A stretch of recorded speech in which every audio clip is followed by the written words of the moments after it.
अस्सलाम वालेकुम, मेरा नाम है चाहते पाशमी और ये है फोर्ड F-150 रैप्टर 2020 मॉडल। ये फोर्ड F-150 का रैप्टर यानी कि top of the line version है। इसमें बहुत सारी ऑप्शंस आती हैं, लेकिन ये गाड़ी उन सबसे बहुत ज़्यादा ऊपर है और टॉप ऑफ द लाइन है। इससे जो सिर्फ एक ट्रिम नीचे आती है लिमिटेड, वो प्राइस में से काफ़ी कम होती है। ये प्राइस के लिहाज से बहुत ऊपर है और इसकी वजह यह है कि इसमें ऐसी बहुत सारी चीज़ें आती हैं जो कि इसको किसी भी ट्रक से बहुत ज़्यादा पावरफुल और बहुत ज़्यादा यूनिक बनाती हैं। वो क्या है मैं कवर करूंगा इस रिव्यू के अंदर, और इसके अलावा इसमें बहुत सारी चीज़ें यूनिक भी हैं। एक तो ये मार्कर लाइट्स, ये आपको और ट्रक्स में देखने को क्यों नहीं मिलती, ये मैं कवर करूंगा इस रिव्यू में। इसके अलावा ये गाड़ी इतनी ज़्यादा चौड़ी क्यों है, इतनी ऊंची क्यों है, टायर्स में काफ़ी डिस्टिंक्टिव हैं, ये गाड़ी इतनी तेज़ कैसे है, ये सारी चीज़ें काफ़ी इंटरेस्टिंग हैं जो कि मैं इस रिव्यू में कवर करने वाला हूँ। फिलहाल अगर बात कीजिए सबसे इंपॉर्टेंट चीज़ की, तो वो है इस गाड़ी की प्राइस। इसकी डिमांड 4.25 करोड़ रुपये है। ये गाड़ी 20 मॉडल है, 24 इंपोर्ट है, दुबई इंपोर्ट है और टॉप ऑफ लाइन है। खैर, इसकी डिमांड 4.25 करोड़ है और ये गाड़ी साइकिल मोटरस्पोर्ट के पास अवेलेबल है। अगर आपने इसके बारे में कोई इन्फॉर्मेशन लेनी है तो आप इस दिए नंबर पर कॉल कर सकते हैं या फिर आप साइकिल मोटरस्पोर्ट को विजिट कर सकते हैं, जो कि रावलपिंडी में DH2 के गेट 1 के ऑपोजिट लोकेटेड है। साइकिल मोटर्स की टोटल 2 ब्रांचेस हैं, एक रावलपिंडी में मरी रोड पे और फिर एक रावलपिंडी में ये वाली ब्रांच। इन दोनों ब्रांचेस पे गाड़ियों की बाइंग एंड सेलिंग के साथ साथ गाड़ियों के काम भी किए जाते हैं, जैसे कि tent, wrap, ceramic coating, PPF, graphene coating. यहाँ पे गाड़ियाँ फेसलिफ्ट भी की जाती हैं और इसके अलावा यहाँ फिर एक पेंट बूथ भी अवेलेबल है। सो गाड़ियों की modification, buying and selling, car care या डिटेलिंग वगैरह के किसी भी तरह के काम के लिए cycle Motors and cycle motorsports is the place. Overall, it's a huge pickup truck, and today I'm going to review it. Let's start with the exterior of this car. Raptor किसी भी फोर्ड से इस तरह से different होता है कि एक तो ये गाड़ी हाइट में बहुत ज़्यादा रेज होती है। इसमें सस्पेंशन फॉक्स का आता है, फिर इसके अलावा सस्पेंशन इसका है भी थोड़ा डिफरेंट। ये रीइंफोर्स्ड फ्रेम है बेसिकली, जो कि एक्सट्रीम ऑफ-रोडिंग, एक्सट्रीम अब्यूज़ को सहने के लिए बनाया गया है। यह गाड़ी कैपेबिलिटीज़ के लिहाज से किसी भी फोर्ड से बहुत ज़्यादा बेहतर है और इसके अलावा इंजन भी इसमें सबसे ज़्यादा पावरफुल ही डाला जाता है हमेशा फोर्ड की तरफ से। इसका direct competition basically Dodge Ram TRX है। TRX बेसिकली T-Rex की शॉर्ट फॉर्म है और ये गाड़ी रैप्टर है। रैप्टर बेसिकली वेलोसिरैप्टर की शॉर्ट फॉर्म होती है। वेलोसिरैप्टर और T-Rex बेसिकली ये दोनों ही डायनासोर्स की फॉर्म है और T-Rex बेसिकली वेलोसिरैप्टर से थोड़ा सा बड़ा होता है। तो बेसिकली हॉर्स पावर में जो TRX है वो इससे बहुत ऊपर है। ये गाड़ी 450 हॉर्स पावर यूज़ करती है, जबकि T-Rex 700 समथिंग के आसपास है। तो बेसिकली हॉर्स पावर गाड़ी क्योंकि इससे बड़ी है तो उन्होंने उसका नाम भी डायनासोर के ऊपर रखा, जो कि वेलोसिरैप्टर से बड़ा होता है। और अगर आप उस गाड़ी का बोनट भी खोलें तो उसके अंदर एक ग्राफिक बना हुआ होता है जो कि T-Rex वेलोसिरैप्टर को खा रहा है। खैर, ये सारी चीज़ें मैं किसी TRX के रिव्यू में कवर करूँगा। खैर, फिलहाल अगर बात की जाए इसके फ्रंट की, तो यहाँ पर सबसे पहली चीज़ जो आप नोटिस करेंगे वो है ये मार्कर लाइट्स। इस पर मार्कर लाइट इसलिए दी हुई हैं कि ये गाड़ी क्योंकि अमेरिकन है तो अमेरिका में रिस्ट्रिक्शंस हैं। जो भी गाड़ी 80 इंच से ज़्यादा वाइड होगी उस पर ये मार्कर लाइट्स लगानी होती हैं। अमेरिकन गवर्नमेंट बेसिकली इसको एक ट्रक कंसीडर करती है और 80 इंच से चौड़ा होने की वजह से इस पर लाइट्स लगा दी गई हैं। और इसकी छोटे ट्रिम्स पे लाइट्स इसलिए नहीं आती क्योंकि वो गाड़ियाँ सारी की सारी 79.9 इंचेस चौड़ी होती हैं। इस रेगुलेशन से बचने के लिए फोर्ड ने इंटेंशनली उसको 79.9 इंचेस चौड़ा रखा है, जबकि इस केस में फोर्ड ने का कोई मसला नहीं, ऊपर जाती है जाती रहे। तो बेसिकली इसके फ्रंट्स को ज़्यादा चौड़ा कर दिया गया और फ्रंट्स लगा दिए गए, साइड मिरर बहुत बाहर आ रहे हैं, तो इसको बेसिकली अमेरिका एक प्रॉपर ट्रक कंसीडर करता है। तो इसमें ये मार्कर लाइट साइड पे, फ्रंट पे, बैक पे ऐड की गई हैं और ये मेरे ख्याल से लुक्स के लिहाज से और ज़्यादा बेहतर लग रही हैं। ये मेरे ख्याल से अगर छोटी ट्रिम्स में भी आए तो उसकी लुक बेहतर हो जाएगी। और इसके अलावा इसके फ्रंट पे काफ़ी बड़ी सारी फोर्ड की बैजिंग दी हुई है, मस्कुलर सी। मोस्टली गाड़ियों में इससे छोटी ट्रिम्स में प्रॉपर एक फोर्ड का लोगो आता है ओवल शेप में, जबकि स्पेसिफिक गाड़ी के इसमें ये बड़ा सारा फोर्ड दिया हुआ है ताकि आपको दूर से आइडिया हो कि ये गाड़ी रैप्टर है। अगर अपनी गाड़ी चला रहे हैं और बैक पे ये गाड़ी आ रही है तो आपको साइड मिरर में देख के आइडिया हो जाएगा दूर से कि ये गाड़ी रैप्टर है, इन मार्कर लाइट और इस बड़े सारे लोगों की वजह से। बाकी बोनट भी इस गाड़ी का काफ़ी बोल्स्टर्ड है। इसमें प्रॉपर ऊपर एक डक्ट्स दिए गए हैं। और अगर बात कीजिए इस गाड़ी के हेडलाइट्स की, तो ये भी लुक्स के लिहाज से काफ़ी एग्रेसिव हैं। इसमें ऑरेंज कलर की DRL कंटिन्यू करती है एंड टू एंड, और इसके अलावा इसमें हेडलाइट आती भी LED में है। लो और हाई के लिए अलग अलग पॉइंट्स दिए गए हैं, ये दोनों ही LED में हैं। और इसके अलावा ये headlight basically pre facelift car वाली है। F-150 में जो छोटे वर्जन हैं उनको सबको फेसलिफ्ट कर दिया गया था 2018 में, ये चीज़ 17 तक आई थी, लेकिन रैप्टर की अपनी शेप को कंटिन्यू किया गया। इसमें नई वाली लाइट्स, नई वाली ग्रिल नहीं आई, यही कंटिन्यू की गई और मेरे ख्याल से ये लुक बहुत एग्रेसिव है। इसके हेडलाइट में ये प्रॉपर एक प्लास्टिक का पार्ट कंटिन्यू करता है और इसके अलावा ये गाड़ी फ्रंट पे फ्रंट कैमरा भी ऑफर करती है। इस गाड़ी में 360 डिग्री कैमरा सेटअप भी दिया गया है और इसमें ब्लाइंड स्पॉट पॉइंटर्स भी आते हैं जगह जगह। और इसकी वजह है ये गाड़ी साइज में इतनी जॉइंट है कि आप इसको हर जगह से कवर नहीं कर सकते। इसके अलावा इसकी जॉइंटनेस का आइडिया लगाने के लिए अगर आप इसके फेंडर्स को देखें तो ये हेडलाइट के बाद बहुत बाहर तक जा रहे हैं। डेफिनेटली इसकी वजह यह है क्योंकि ये स्पेशली बोल्स्टर किए गए हैं इस गाड़ी के बड़े टायर्स को अकोमोडेट करने के लिए। टायर इसमें किसी भी आम फोर्ड से बहुत ज़्यादा चौड़े हैं और इसके अलावा सस्पेंशन इसका बहुत ज़्यादा बाहर तक है, तो इनको कवर करने के लिए फ्रंट को एक्सटेंड किया गया, लेकिन हेडलाइट्स को एक्सटेंड नहीं हो सकती ना, तो वो हेडलाइट्स वहीं रह गई, लेकिन फ्रंट्स बहुत बाहर आ गए, फ्रंट से भी और बैक से भी। बैक कैमरे कवर करूँगा अभी। बाकी हाइट के लिहाज से ये गाड़ी बहुत ही ज़्यादा ऊंची है। अगर मैंने इसकी विंड स्क्रीन साफ़ करनी हो तो लिटरली मेरे लिए एक इशू है, यहाँ से मैं कर ही नहीं सकता। मैं यहाँ पे प्रॉपर चढ़ूँगा और फिर साफ़ की जाएगी। इसके अलावा बम्पर्स में ये ग्रे कलर का दिया गया है और ये प्रॉपर मेटालिक बम्पर है। इसमें फिर यहाँ पे ये LEDs लगी हुई हैं। फ्रंट पे ये LED बार इंस्टॉल्ड है, इसकी भी थ्रो काफ़ी तेज़ है और इसके बटन्स भी इस गाड़ी में बहुत इंटरेस्टिंग हैं। किस तरह से मैं कवर करूँगा आगे इस रिव्यू के अंदर। फिर इसके अलावा प्रॉपर नीचे टो हुक्स वगैरह दिए गए हैं और हाइट के लिहाज से ये गाड़ी क्योंकि बहुत ऊंची है तो इसका सस्पेंशन भी आपको फ्रंट से नजर आता है खड़े होकर। तो इसमें फिर बैजिंग भी दी गई है फैबटेक की और इसमें पेंट भी थोड़े डिफरेंट किए गए हैं ताकि ये नजर आए तो अच्छा भी लगे। और अगर बात कीजिए इस गाड़ी की साइड प्रोफाइल की तो यहाँ भी चीज़ें बहुत इंटरेस्टिंग हैं। एक तो इसके फेंडर्स जो कि बहुत सारा बोस्टेड हैं, इनमें फिर एयर वेंट्स भी दिए गए हैं। हाइट में ये गाड़ी बहुत ही ज़्यादा लिफ्टेड है। ये लिटरली तकरीबन 1-1.5 फुट का गैप ऑफर करती है टायर्स के बीच में। इसमें जेन्युइन टायर्स आते हैं वो 35 इंचेस के होते हैं और रिम 17 इंचेस का आता है। टायर ऑल टेरेन ही आते हैं इस गाड़ी में। ये भी ऑल टेरेन टायर ही हैं लेकिन इसमें रिम बड़ा लगा हुआ है लुक्स को बेहतर बनाने के लिए। इसके अलावा साइड मिरर भी इसके फीचर्स के लिहाज से काफ़ी इक्विप्ड हैं। इस तरह से कि इनमें ब्लाइंड स्पॉट पॉइंटर्स भी आते हैं और इसमें फिर ये काफ़ी ब्राइट लाइट दी गई है जिसको आप अंदर से ऑन कर सकते हैं ऑन बोथ साइड। दोनों साइड्स की लाइट्स को आप इंडिविजुअली ऑन ऑफ कर सकते हैं और ये चीज़ें आपको डॉज में देखने को नहीं मिलती। फोर्ड फीचर्स के लिहाज से बहुत ज़्यादा इक्विप्ड होता है। किस तरह से मैं इंटीरियर में जाके कवर करूँगा अभी। बाकी इसमें काफ़ी बड़े और फेंडर्स दिए गए हैं जो कि इसके बम्पर से सारी मैच करते हैं और इसके अलावा इसमें साइड स्टेप भी ये फिक्स ही दिया गया है। किंग रैश वगैरह में ये रिट्रैक्टेबल आते हैं, खुल के बाहर आते हैं, बट इसके केस में सारी फ्लैशी चीज़ें जो कि ख़राब हो सकती हैं, टूट सकती हैं, वो निकाल दी गई हैं और सब कुछ इसमें बिल्कुल रगेड ऑफ रोड वाला दिया गया है। तो साइड स्टेप भी इसमें प्रॉपर ये लोहे का दिया गया है और इसके अलावा इसमें डोर्स भी अच्छे खासे मैसिव आते हैं। अंदर चढ़ने के लिए कोई खास सपोर्ट नहीं दी गई, जैसे यहाँ पे ऊपर ग्रैब हैंडल्स दिए गए हैं और बाकी आप प्रॉपर क्लाइंब करके इसके अंदर बैठेंगे।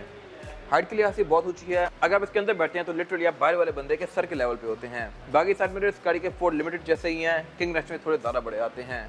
विंडोज स्पेसिफिक कार में टिंटेड हैं और इसके अलावा इसमें पासकोड भी दिया हुआ है। आप इसमें एंट्री के लिए पासवर्ड भी लगा सकते हैं। इसके लिए प्रॉपर जो गाइड होती है वो इसकी ऑनर मैनुअल में दी गई होती है। आप यहाँ पे 4 डिजिट का पासवर्ड भी लगा सकते हैं और जब तक आप पासवर्ड नहीं एंटर करेंगे ये अनलॉक नहीं होगा। फिर इसके अलावा इसमें सॉफ्ट अनलॉक भी आता है, यानी कि मैं इस गाड़ी को यही सही लॉक या अनलॉक कर सकता हूँ लाइक दिस। और अगर बात कीजिए इस गाड़ी की एब्सोल्यूट साइड प्रोफाइल की तो साइज़ के लिहाज से ये गाड़ी बहुत जाइंट है। ये लिटरली इतना बड़ा पिकअप ट्रक मैंने आज तक रिव्यू नहीं किया। टंडर वगैरह भी काफ़ी बड़े होते हैं लेकिन वो इतने ऊंचे नहीं होते। डॉज में फिर TRX आता है, वो साइज़ के लिहाज से इतना बड़ा है या फिर ये गाड़ी। इसके अलावा फीचर इस गाड़ी में डॉज से बहुत ज़्यादा आते हैं इस तरह से कि इसमें रिमोट स्टार्टर भी आता है। मैं इसको लॉक करके अगर रिमोट स्टार्टर को 2 दफ़ा दबाऊंगा तो ये गाड़ी ऑटोमेटिकली ऑन हो जाएगी अंदर से ऑन किए बगैर। ये मेरे ख्याल से एक इंटरेस्टिंग चीज़ है। बंद भी मैं इसको इसी तरह से कर सकता हूँ। और इसके अलावा फिर इसमें इंटीरियर में heated seats, ventilated seats, electronic seats, memory seats, इस तरह की बहुत सारी चीज़ें आती हैं जो कि डॉज इनसे आदि भी ऑफर नहीं करता। हेडलाइट भी इस गाड़ी की LED में है। डॉज की बहुत सारी गाड़ियों में हेडलाइट्स आज तक हेलोजन वाली आ रही हैं। इसके अलावा सस्पेंशन इस गाड़ी में फॉक्स का है और यही वजह है कि ये गाड़ी हाइट के लिहाज से बहुत ऊंची है।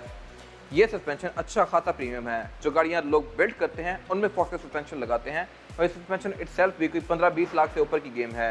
ये सस्पेंशन लोग तब लगाते हैं अपनी गाड़ियों में जब अपनी गाड़ी को बिल्ड करते हैं, तो इसमें वो सस्पेंशन कंपनी से ही लगा हुआ आया है और इसी वजह से ये गाड़ी अच्छी खासी रेस भी है। बाकी एंट्री एग्जिट इसमें कोई खास आसान नहीं है और इसमें जो ये साइड स्टेप्स दिए गए हैं इनमें भी रैप्टर की बैजिंग आती है। और अगर बात की जाए इस एंड की तो यहाँ पे काफ़ी बड़ी सारी रैप्टर की बैजिंग दी गई है जो कि इसको दूसरी डिस्ट्रिक्ट करवा सकता है कि ये गाड़ी टॉप ऑफ लाइन रैप्टर है। बैक पे भी इसमें काफ़ी बड़े ओवर फेंडर्स दिए गए हैं। रिम स्पेसिफिक कार में 20 इंचेस का लगा हुआ है बट स्टिल इस गाड़ी के लिहाज से ये कुछ भी नहीं लग रहा। इसके अलावा फ्यूल इस गाड़ी में इजी फ्यूल वाला आता है जैसा कि फोर्ड की मोस्टली कार्स में है। आप मस्टैंग देखें, फोर्ड GT देखें, ये गाड़ी देखें, इन सब में इजी फ्यूल वाला इनलेट दिया गया है, यानी कि आप जिस फ्यूल की नोजल को यहाँ पे इंसर्ट करेंगे और आप फ्यूल डाल सकते हैं। इसको बेसिकली खोलना नहीं पड़ता, तो ये मेरे ख्याल से एक अच्छी चीज़ है। और इसके अलावा आप इसको ओपन भी ऐसे ही कर सकते हैं, इसमें कोई लॉक नहीं आता। बैक पे इसमें लीफ स्प्रिंग्स भी दिए गए हैं और इसके अलावा इस गाड़ी में एग्जॉस्ट 2 आते हैं। बाकी इस गाड़ी की बहुत सारी चीज़ें आपको इसकी साइड से ही विजिबल होती हैं। अगर मैं यहाँ से अंदर देखूँ तो इस गाड़ी का फ्यूल टैंक, इसका डिफरेंशियल, इसकी लीफ स्प्रिंग्स, कमानिया, सस्पेंशन, सारा कुछ मुझे विजिबल हो रहा है क्योंकि ये गाड़ी बहुत ज़्यादा ऊँची है। अगर मैं फ्रंट से अंदर की तरफ देखता हूँ तो इस गाड़ी के टर्बो चार्जर्स, इंटरकूलर, फिर उसके बाद सस्पेंशन, बहुत सारी चीज़ें मुझे विजिबल होती हैं। आप लिटरली इस गाड़ी के ट्विन टर्बोस को साइड से जाके देख सकते हैं। इंजन से काफ़ी बड़ा सारा पाइप आ रहा है जो कि एग्जॉस्ट का है और साथ इसके टर्बो लगा हुआ है, तो ये मेरे ख्याल से अगेन एक इंटरेस्टिंग चीज़ है। इसके टर्बोस तक डिस्प्ले पे लगे हुए हैं। और अगर बात कीजिए इस गाड़ी के रेयर एंड की तो यहाँ भी सब कुछ बहुत ज़्यादा मैसिव है पूरी गाड़ी की तरह। टेलगेट पे भी इसके काफ़ी बड़ी फोर्ड की बैचिंग दी गई है जबकि इसके सारे छोटे ट्रिम्स में ओवल वाला बैच आता है फोर्ड का। फीचर्स भी ये गाड़ी बैक पे डिसेंट ऑफर करती है इस तरह से कि इसमें एक तो रिवर्स कैमरा आता है डेफिनेटली और पार्किंग सेंसर्स आते हैं। रैप्टर में बैक पे एग्जॉस्ट भी 2 दिए गए हैं और इसके अलावा ये गाड़ी बैक पे लाइट्स भी बहुत सारी ऑफर करती है। एक तो इस गाड़ी में बहुत ब्राइट फ्रंट लाइट यहाँ पे दी गई है। ये देखने में बड़ी छोटी सी लाइट है लेकिन जब ये जलती है तो बहुत ब्राइट है और ऐसी ही 2 लाइट्स ऊपर भी दी गई हैं। फिर 3 यहाँ पे ऊपर ब्रेक लैंप्स दिए गए हैं। टेल लाइट्स इटसेल्फ काफी मैसिव है ही और इसके अलावा यूएस रेगुलेशंस को मीट करने के लिए इसमें बैक पे भी ये मार्कर लाइट्स दी गई हैं। टेल लाइट में इसके अलावा एलईडी लैंप कंटिन्यू करता है एंड टू एंड और यहाँ पे ब्लाइंड स्पॉट मॉनिटर के रडार्स भी दिए गए हैं। इसके अलावा ट्रंक इस गाड़ी का पावर्ड है जिसको आप रिमोट से अनलॉक कर सकते हैं लाइक दिस। ये मेरे ख्याल से एक इंटरेस्टिंग चीज़ है लेकिन ये क्लोज रिमोट से नहीं होता। इसकी जो नई जनरेशन है जो कि 2021 में आ गई थी उसमें एक क्लोज भी आप रिमोट से कर सकते हैं। बेड इस गाड़ी का बहुत ज़्यादा स्पेशियस है। इसमें ये शटर लिड फोल्डिंग वाली आती है और इसके अलावा इसमें एक और चीज़ भी इंटरेस्टिंग है और वो ये है कि एक यहाँ फुट स्टेप दिया गया है जिसको मैं बाहर निकाल के इस तरह से यूज़ करके इसके अंदर चढ़ सकता हूँ। ये डाला बहुत ज़्यादा ऊंचा है तो इसमें एंट्री और एग्जिट आसान बनाने के लिए ये प्रॉपर एक फुट स्टेप दिया गया है। इसके 3 स्टेप्स हैं। पहले आप फुट स्टेप बाहर निकालेंगे और फिर इसका जो ग्रैब हैंडल है इसको भी आप एक्सटेंड कर सकते हैं। फोल्ड करने के लिए सेम स्टेप्स हैं। इसको मैं इस तरह से बंद करूँगा लाइक दिस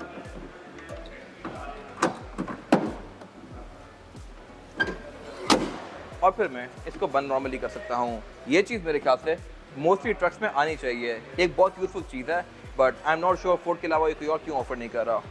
बाकी इसके ट्रंक के अंदर लाइट्स दी गई हैं, पावर आउटलेट्स दिए गए हैं और इसके अलावा इसमें रेयर विंडो फिक्स ही है। मोस्टली फोर्ड में ये खुलने वाली आती है बट स्पेसिफिक कार में फिक्स आई हुई है। I am not sure why. बाकी ऊपर इसमें ब्रेक लैंप दिया गया है और इसके अलावा यहाँ पे इसका टो गेट दिया गया है। बैक पे अगर ब्लड सपोज कोई इसमें ट्रेलर लगाते हैं, कोई आरवी लगाते हैं तो उसको पावर करने के लिए यहाँ पे ये प्रॉपर सॉकेट्स दिए गए हैं जहाँ से आप उनको करंट दे सकते हैं और इसके अलावा उनके अंदर के सिस्टम्स वगैरह ऑन कर सकते हैं। फिर इसमें ट्रेलर ब्लाइंड स्पॉट मॉनिटर भी दिए गए हैं। ये अगेन मेरे ख्याल से काफ़ी इंटरेस्टिंग चीज़ है और इसके अलावा यहाँ पे कुछ खास है नहीं। ये पहले ऐसी गाड़ी है इसमें ट्राइपॉड स्टैंड फुल एक्सटेंड करने के बाद भी मुझे कैमरा नीचे लग रहा है। खैर अगर बात की जिस गाड़ी के इंटीरियर पे तो ये इंटीरियर बहुत ज़्यादा स्पेशियस है और ये है भी काफ़ी ज़्यादा लग्जरियस। ये गाड़ी आपको इंटीरियर के लिहाज से कहीं से भी कोई पिकअप ट्रक नहीं लगती। इसमें लग्जरी की इतनी चीज़ें दी गई हैं जितनी आपको यूजुअली लैंड क्रूजर्स में देखने को मिलती हैं, जैसे कि heated seats, ventilated seats, heated steering. फिर इसके अलावा बहुत सारा interactive multimedia screen, paddle shifters, luxurious सा मीटर और भी इस तरह की बहुत सारी चीज़ें जो कि मैं कवर करूँगा इस रिव्यू के अंदर। फिलहाल अगर बात कीजिए इस गाड़ी के स्टीयरिंग व्हील की तो स्टीयरिंग व्हील का जो मेन शेल है ये बेसिकली वैसा ही है जैसा कि मोस्टली फोर्ड्स में आता है, लेकिन इसमें एक ऊपर ये रेड कलर की फ्रिल दी गई है जो कि शो करवाता है कि ये गाड़ी रैप्टर है। रैप्टर में ही ये चीज़ आती है और मोस्टली कार्स जो कि टॉप ऑफ लाइन होती हैं उनमें आपको ये चीज़ देखने को मिलती है। इसके अलावा ये स्टीयरिंग व्हील है भी पूरा लेदर की फिनिश में और इसमें नीचे रैप्टर की बैचिंग भी दी गई है। बाकी ये स्टीयरिंग व्हील मल्टीमीडिया वाला है। राइट साइड को जो कंट्रोल्स दिए गए हैं मल्टीमीडिया के हैं, लेफ्ट साइड को जो कंट्रोल्स दिए गए हैं यहाँ से आप इसके MID के बीच में नेविगेट कर सकते हैं। इस स्टीयरिंग के बारे में एक इंटरेस्टिंग चीज़ ये है इस पर जो मोड का बटन दिया गया है यहाँ से आप इसके ड्राइव मोड चेंज कर सकते हैं। यूजुअली आपको देख के ऐसा लगेगा कि ये बेसिकली ब्लूटूथ के मोड्स हैं, Bluetooth aux navigation, USB, FM, लेकिन ये वो नहीं है। ये बेसिकली इसके ड्राइव मोड्स को चेंज करने का है। आई एम नॉट श्योर यहाँ प्लस माइनस क्यों दिया हुआ है बट ये ऐसा ही है। बाकी इसमें क्रूज कंट्रोल भी एडप्टिव आता है और इसकी सेटिंग्स भी यहाँ पे दी गई हैं। इसके अलावा ये गाड़ी पैडल शिफ्टर्स भी ऑफर करती है जो कि प्रॉपर मेटालिक फिनिश में है। मैंने ये भी पहली बार किसी कार में देखे हैं। इससे पहले मैंने जितनी गाड़ियाँ रिव्यू की हैं सब में पैडल शिफ्टर्स प्लास्टिक की फिनिश में थे बट इसमें ये प्रॉपर मेटल है। इसके अलावा अगर बात कीजिए इस गाड़ी के मीटर की, कैमरा पकड़ के करूँगा। इसके बाद अगर बात कीजिए इस गाड़ी के मीटर की तो स्टार्टअप पे ये फोर्ड बिल्ड टफ का लोगो रहता है। ये मेरे ख्याल से काफ़ी इंटरेस्टिंग चीज़ है जो कि इस गाड़ी की आपको सही एक सॉलिड सी फील देती है। और इसके अलावा इसके सेंटर में स्क्रीन दी गई है जो कि आपको इस गाड़ी की बहुत सारी डिफरेंट चीज़ें शो करवाती है, जैसा कि ट्रेस, एवरेज किलोमीटर पर litre, outside temperature, oil temperature, turbo का स्पूल और इसके अलावा फिर यहाँ पे आप जाके इस गाड़ी के बहुत सारे फीचर्स को ऑन और ऑफ भी कर सकते हैं। इसमें ट्रेलर ब्लाइंड स्पॉट मॉनिटर भी आता है जिसको मैं यहाँ से एक्टिवेट या डीएक्टिवेट कर सकता हूँ डिपेंडिंग अपॉन माई यूजेज। और इसके अलावा फिर इसमें pre collision assist, cruise control, इस तरह की बहुत सारी चीज़ें आती हैं जो कि आपको मोस्टली V8 वगैरह जैसी कार में देखने को मिलती हैं। पिकअप ट्रक के लिहाज से मेरे ख्याल से बहुत सारी चीज़ें हैं। इसके अलावा यहाँ पे ऑफ रोड स्टैट्स भी एक गाड़ी बहुत डिटेल से शो करवाती है और इसके अलावा इसमें ट्रेलर के लिए प्रॉपर एक सेटअप दिया गया है तो वो उसकी भी बहुत सारी स्टैट्स आपको यहाँ पे शो होती हैं। इसके अलावा इसके आसपास यहाँ पे 2 मिनट डायल दिए गए हैं। स्पीडोमीटर, RPM इसका 6.1 के बाद जाकर रेड लाइन शुरू करता है। स्पीडोमीटर इस गाड़ी का माइल्स पर और किलोमीटर पर दोनों में है। माइल्स पर भी रेड दिया गया है, किलोमीटर पर वाइट में है और इसकी स्पीड लिमिट 220 किलोमीटर पर तक है। बाकी इसमें हेडलाइट का फ्लैशर लेफ्ट पे दिया गया है और इसके अलावा इंडिकेटर में यहीं से ऑन ऑफ कर सकता हूँ, लेकिन हेडलाइट के जो कंट्रोल्स हैं ये बेसिकली इसके मर्सिडीज के आते हैं। इनको मैं रोटेट करके ऑन या ऑफ कर सकता हूँ और इसके हेडलाइट्स में ऑटोमेटिक वाला फीचर भी आता है। यानी कि डे और नाइट को सेंस करके ऑटोमेटिकली ऑन और ऑफ भी होती हैं। इसके अलावा अगर बात की जाए इसके मीटर की हाउसिंग की तो ये पूरी ही लेदर की फिनिश में है और इसके अलावा साथ इसके एक ड्रॉर दी गई है। उससे पीछे एक B&O का सबवूफर दिया गया है। साउंड सिस्टम इस गाड़ी में Bang & Olufsen का है। इसके अलावा अगर बात की जाए इसकी मल्टीमीडिया स्क्रीन की तो ये बेसिकली फोर्ड का सिंक सिस्टम है SYNC और ये बेसिकली फोर्ड का प्रोप्राइटरी सिस्टम है जो काफ़ी रिस्पॉन्सिव है और उसके अलावा इसमें फीचर भी डिसेंट आते हैं। अगर बात कीजिए क्लाइमेट कंट्रोल की तो क्लाइमेट कंट्रोल की गाड़ी डुअल जोन ऑफर करती है, यानी कि ड्राइवर और पैसेंजर अपनी मर्जी के लिहाज से क्लाइमेट कंट्रोल के टेम्परेचर को एडजस्ट कर सकते हैं। लेकिन सिर्फ यही नहीं, इस गाड़ी में साइड मिरर भी हीटेड आते हैं और उसके अलावा इसका स्टीयरिंग व्हील भी हीटेड है जो कि मैं क्लाइमेट कंट्रोल के मेन्यू से ही जाके ऑन या ऑफ कर सकता हूँ। इसके अलावा फिर इसमें ऐप्स बहुत सारी आती हैं। इसमें एंड्रॉइड ऑटो, एप्पल कारप्ले भी दिया गया है, ब्लूटूथ वगैरह इसमें डेफिनेटली आती ही है और उसके अलावा इसमें FM रेडियो ऑफ ये सारी चीज़ें भी आती हैं और उसके अलावा ये स्क्रीन आपको गाड़ी की स्टैट्स भी शो करवाती है। इसके होम पे जाके हीटेड स्टीयरिंग व्हील का कंट्रोल भी दिया गया है यहाँ पे। इस स्क्रीन से नीचे फिर यहाँ पे इसके मल्टीमीडिया कंट्रोल दिए गए हैं। यहाँ पे 2 नॉब्स हैं वॉल्यूम वगैरह के और ट्यून के। उससे नीचे इसका क्लाइमेट कंट्रोल दिया गया है। क्लाइमेट कंट्रोल गाड़ी डुअल जोन ऑफर करती है और सिर्फ यही नहीं, इसमें ड्राइवर और पैसेंजर दोनों की सीट्स हीटेड और वेंटिलेटेड आती हैं। इनको आप यहाँ से ऑन या ऑफ कर सकते हैं। मल्टीमीडिया कंट्रोल के साथ इसके 4x4 के कंट्रोल दिए गए हैं। इसमें जो 4x4 की सिलेक्शन है वो है 2H, 4A, 4H और 4L। इसको आप यहाँ से डिफरेंट सेटिंग्स के बीच में नेविगेट कर सकते हैं और अगर आपने ट्रेलर लगाना है तो ट्रेलर बैकअप के लिए यहाँ पे एक और डायल दिया गया है। ट्रेलर को आप यहाँ से माउंट कर सकते हैं और इसके अलावा फिर ट्रेलर की लाइट्स को पावर करने के लिए यहाँ पे एक और नीचे स्विच दिया गया है। इसके अलावा फिर क्लाइमेट कंट्रोल से नीचे वाले एरिया में एक स्टोरेज पॉकेट दी गई है, USB इंपोर्ट्स दिए गए हैं। राइट साइड पे यहाँ पे कप होल्डर्स दिए गए हैं। कप होल्डर्स के अंदर भी एम्बिएंट लाइटिंग आती है और इसके अलावा इन कप होल्डर के अंदर भी एक क्वर्क है, वो ये है कि इसकी जब आप लेट उठाते हैं तो आगे वाले कप होल्डर के नीचे बेसिकली इसकी की का एक इंसर्ट दिया गया है। यहाँ पर आप की इंसर्ट करके इसको प्रोग्राम कर सकते हैं या अगर लेट सपोज गाड़ी जब डेड हो जाती है तो सेंस नहीं करती की को, तो आप यहाँ पे की घुसा के फिर इस गाड़ी को स्टार्ट करेंगे तो ये गाड़ी स्टार्ट हो जाएगी। ये एक हिडन फीचर है इस गाड़ी का। इसके अलावा इस एम्बिएंट लाइटिंग के कलर्स को भी आप चेंज कर सकते हैं। इसमें 4-5 सिलेक्शन दी गई हैं और दैट्स इट। RGB वाला फंक्शन इसमें नहीं आता। कप होल्डर के साथ यहाँ पे काफ़ी पतली सी ड्रॉर दी गई है और इसके अलावा इसका गेयर सिलेक्टर दिया गया है। गेयर सिलेक्शन जो है इस गाड़ी में वो है P और ND और M में आप इस गाड़ी को मैनुअली भी चला सकते हैं और इसके अलावा इसका गेयर सिलेक्टर भी काफ़ी स्टर्डी सा है। इसके लेफ्ट साइड पे प्लस और माइनस के बटन दिए गए हैं, यानी कि आप इसको अप शिफ्ट और डाउन शिफ्ट यहीं से कर सकते हैं। ट्रांसमिशन एक गाड़ी 10 स्पीड ऑफर करती है। आप इसको मैनुअली यहाँ से चला सकते हैं और अगर आप इसको डी में करेंगे तो इसके मीटर के अंदर ये गियर शो करने लग जाती है। इसमें ये प्रॉपर 10 गियर्स दिए गए हैं। अब जैसे जैसे गियर अप करेंगे तो यहाँ पे आपको शो करवाएगी। ट्रांसमिशन इसमें 10 स्पीड आती है और ये मेरे ख्याल से काफ़ी इंटरेस्टिंग चीज़ है। लेकिन ये गियर सिलेक्टर फिक्स ही है। इसकी नेक्स्ट जनरेशन में ये फोल्डेबल आ गया था। आप बटन दबाएंगे तो ये नीचे फोल्ड हो जाएगा, बटन दबाएंगे तो ये निकल के ऊपर आ जाएगा। वो भी मेरे ख्याल से काफ़ी इंटरेस्टिंग चीज़ है। आप उसको फोल्ड करके इसके सेंटर कंसोल से यहाँ पूरी एक टेबल बना सकते हैं जो कि इस गाड़ी में नहीं हो सकता। इसके अलावा यहाँ पे इसका लैंड पास SSP दिया गया है जो कि पिकअप ट्रक से एक्सपेक्ट करने वाली चीज़ नहीं है। ये गाड़ियाँ बड़ी रगेड ऑफ रोडर्स होती हैं तो इनमें फीचर सिर्फ नाम के ही होते हैं, बट ये गाड़ी फीचर्स बहुत ज़्यादा ऑफर कर रही है। इसके अलावा सेंटर कंसोल इसका अच्छा खासा स्पेशियस है। इसको मैं ओपन करके एक बहुत बड़ी ड्रॉर एक्सेस कर सकता हूँ। इस ड्रॉर में लिटरली आपको जितना सामान चाहिए अपने डे टू डे यूज़ के लिए वो सारा का सारा आप इसमें इकट्ठा रख सकते हैं। और अगर आपके पास बहुत बड़ा सामान है तो फिर उसके लिए पीछे बेड तो है ही। खैर यहाँ पे आप आराम से बुक्स, डायरीज, तो पता नहीं डेली ड्रिंक्स क्या क्या रख सकते हैं। और यहाँ पे पावर आउटलेट भी दिया गया है। कूल बॉक्स इस गाड़ी में नहीं आता और इसके अलावा सेंटर कंसोल सारा लेदर की फिनिश में है। सेंटर कंसोल के पीछे भी इसके 2 कप होल्डर्स दिए गए हैं और अगर बात की जाए इसकी सीट्स की तो सीट्स भी इसकी लेदर की फिनिश में है। और इसकी साइड पे जो ये एरियाज दिए गए हैं ये बेसिकली फैब्रिक के हैं। जिन एरियाज पे आपको स्वेटिंग होती है वो इसमें फैब्रिक के दिए गए हैं। जिन एरियाज पे आपको ग्रिप चाहिए वो सारे एरियाज लेदर के हैं और उसके अलावा सीट सेंटर से परफोरेटेड हैं ताकि AC की हवा यहाँ से ये बाहर थ्रो कर सकें। फिर इसकी सीट्स में रैप्टर की बैजिंग दी गई है डेफिनेटली क्योंकि गाड़ी टॉप ऑफ लाइन है। किंग रैश में किंग रैश की बैजिंग आती है और बाकी ट्रेंड्स में उनकी तरह की बैजिंग आती है। खैर इसके अलावा ये दोनों ही सीट्स इलेक्ट्रॉनिकली एडजस्टेबल हैं। इनको बटन से ही आगे पीछे या ऊपर नीचे कर सकता हूँ और में थाई सपोर्ट भी आता है। फिर इसके अलावा ड्राइवर की सीट में इसमें मेमोरी फंक्शन भी आते हैं। इसमें 3 मेमोरी सेटिंग्स दी गई हैं जैसा कि अगेन आपको V8 में देखने को मिलती हैं। स्टीयरिंग को अगर मैं गाड़ी को बंद करूंगा तो स्टीयरिंग व्हील इसका वापस जाता है, ऑन करता हूं तो नीचे आता है। फिर इसके अलावा लेफ्ट साइड पे ड्राइवर के एक और इंटरेस्टिंग कंट्रोल दिया गया है और वो है इसके पेडल्स का। तो बेसिकली इस गाड़ी में एक चीज़ काफ़ी यूनिक है और वो ये है कि आप इसके पेडल्स को भी आगे पीछे कर सकते हैं।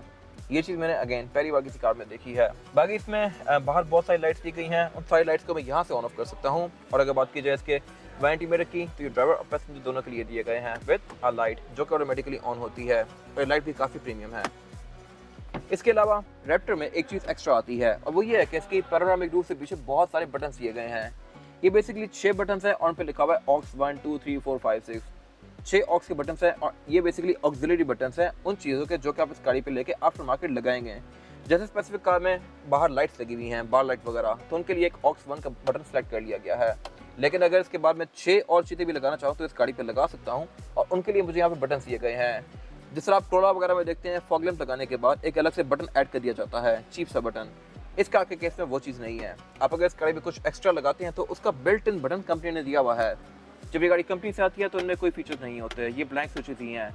लेकिन जैसे जैसे आप चीज़ें ऐड करते जाएंगे वो सारी चीज़ें यहाँ पे आती जाएंगी और वो फंक्शनल हो जाएंगी। तो ये मेरे ख्याल से अगेन एक बहुत ज़बरदस्त चीज़ है। इसके अलावा इससे आगे फिर यहाँ पे इसके सन ग्लास होल्डर दिए गए हैं, केबिन लाइट्स दी गई हैं, पैनोरामिक रूफ के कंट्रोल्स दिए गए हैं। यस, ये गाड़ी पिकअप ट्रक होते हुए भी पैनोरामिक रूफ भी ऑफर करती है। ये अगेन मेरे ख्याल से एक बहुत अच्छी चीज़ है। बाकी इस गाड़ी में एक चीज़ कंपैरेटिवली बाकी फोर्ड से कम है और वो ये है कि इसमें जो ऊपर यहाँ पे 3 बटन दिए गए होते हैं घर का डोर खोलने के, वो इसमें नहीं दिए गए। बट मेरे ख्याल से वो फीचर कोई बहुत सारा यूजफुल भी नहीं है। रेयर व्यू मिरर भी ये गाड़ी ऑटो डिमिंग वाला ऑफर करती है और इसके अलावा डोर्स भी इस गाड़ी के अच्छे खासे मैसिव हैं। डोर अनलॉकर भी इसका थोड़ा यूनिक सा है और इसके अलावा यहाँ पे कुछ खास है नहीं। और अगर बात की जाए इस गाड़ी में रेयर पैसेंजर्स के लिए सीटिंग कैपेसिटी की, तो ये भी इसमें अच्छी खासी स्पेशियस है।